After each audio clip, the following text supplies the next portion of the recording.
Hello, lovely travelers! My name is Afina, and if you're here, you probably decided to participate in a work and travel program and spend your summer in the United States.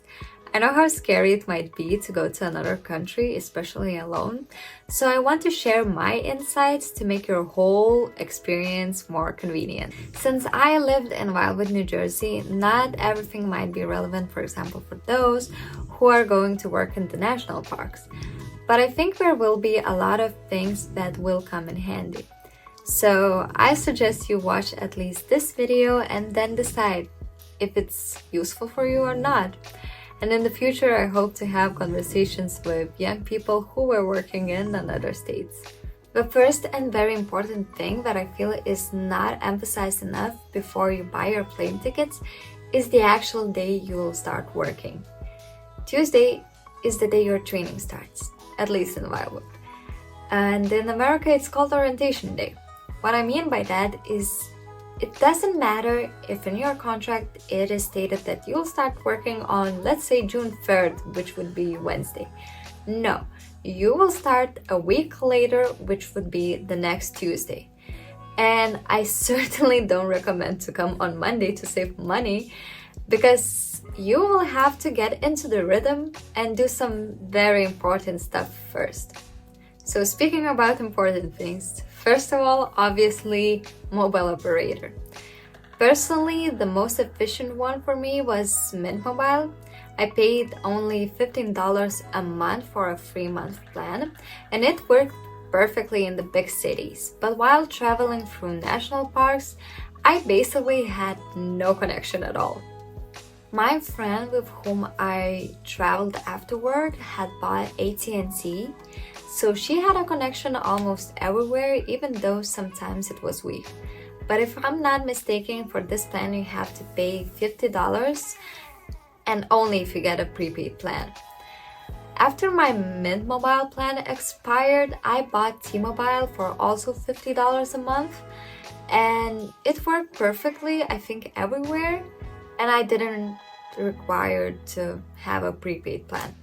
What's convenient with Mint Mobile Operator is that you can buy it online before you leave for America because you don't need a physical card. Keep in mind that the plan starts the day you buy it, not the day you activate it. So it's best to buy it the day before you leave. And please check if this operator is suitable for your phone. But recently I discovered an app that is very handy if your plan is expiring and you still have maybe a week left in the States. And obviously, you don't want to overpay for a time you won't use, right? The app is called Airlo, and it offers different flexible plans depending on how many days you need, and of course, an eSIM card. The most important thing to do as soon as you arrive in your city of residence, and this is something your program supervisors will always emphasize, is to get Social Security card. Now, why is it so important to do it as soon as possible? Your main employer won't be affected. However, the fact is that without Social Security card, it will be harder for you to find a second job. The reason why I highlight this is because you will get your card within 2 to 3 weeks, which means for other employers, it won't matter that you have a receipt that your card is on its way.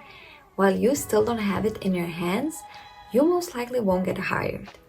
If you will live in a small city like Wildwood, you will definitely need a bike. You can start looking for one in the last week before you leave for states. So for example, just write to various Facebook groups of your town where you will live.